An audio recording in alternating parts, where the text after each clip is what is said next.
Hey everyone, I hope you're having a great start of your week. This is Garrett McLaughlin. In this video today, I want to show you what's called either single leg stance with hip abduction or standing hip abduction, as I call it with a lot of my clients. Very good exercise to work on stabilization of the leg. How do we get that foot? Again, stabilize the arch, big toe down into the ground, good activation through the hip to, again, perform or properly align the limb, and then some core stability on top of that. So biggest thing to start, shoes off as always when it comes to these single leg exercises, whether it's a strengthening exercise or a basic prep exercise like this one. And you need to grab yourself a mini band. Something light is better. Again, we tend to overload resistance on mini band. We're not performing these lateral band walk exercises. We want to load on the resistance to strengthen glutes. We want a nice, light, comfortable resistance. This yellow one here is a light one from Perform Better, or maybe going up into a green possibly, but we usually don't want to go much more than that because it starts to allow the exercise to break down. So a couple different areas we want to focus on with this exercise is stabilizing the foot into the platform, right? At all times, we're trying to monitor what is that foot doing. Am I collapsing into the arch? Is my big toe lifting? Am I rolling to the outside of the foot? How is that knee aligned, right? If that foot starts to go, a lot of times the knee starts to go. And then can I feel and engage through the hip? Because that hip and the foot work together to help align this limb, right? So those are the key things at the lower body. From a trunk standpoint, we want to be up nice, tall, and aligned. Good thing, again, if I did this, obviously turning my back to you guys, if I was looking in this mirror here, what I want to do at all times is try to stay as vertical as possible. You'll see the tendency for people to tilt here. That's what we want to stay away from, right? That's when we're starting to compensate a little bit. It's not uncommon to do that early on, but we want to make sure we limit that as much as possible and you get better at that over time. So starting with the band around the knees, always start higher. It shortens the lever arm of resistance, and we'll move down to the ankle if we need to make it more challenging.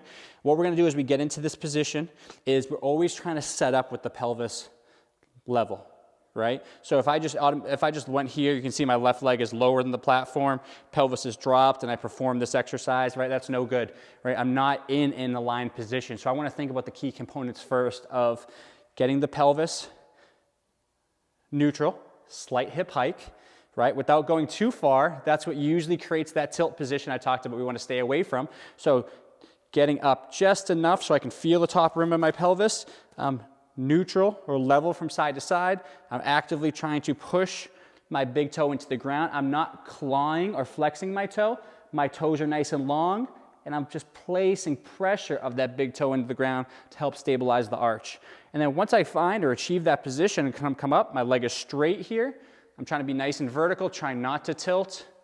Again, can even focus on engaging the core. Nice slow motion of that leg out to the side. A lot of people automatically see this leg motion and think we're trying to strengthen this hip, right? All we're trying to do is use the band to provide a little bit more challenge to this stabilization leg, because as that leg goes out to the side, my body has to remain stable with the moving leg, but it's also starting to starting to tug my knee in there a little bit and pull and kind of make my stabilization a little bit more challenging. So that's our goal with the leg and the band, which is why we don't need to go super heavy.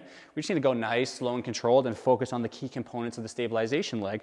So as I get up in position, pelvis level, big toe pushing into the ground, nice tall position, good posture, core engaged, those basic things that we should always be thinking about.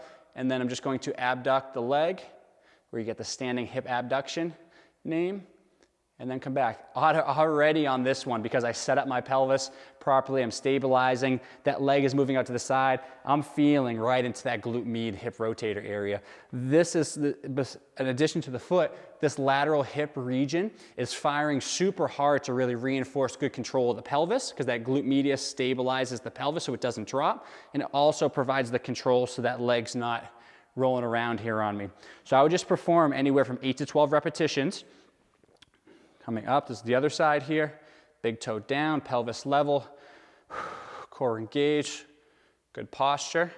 If you feel more confident putting your hands either behind the head or on the top of the pelvis just to monitor that position, you can, but you're trying to keep your body as still and tall as possible. That's all it is. A lot of times I don't use this as a specific strengthening exercise.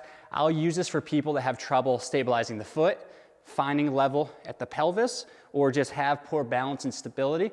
We'll use it in either their off day, their corrective program, or before their strength training program when they get to step up, split squats, other harder single leg or split stance type strengthening exercises. It's a really good prep exercise.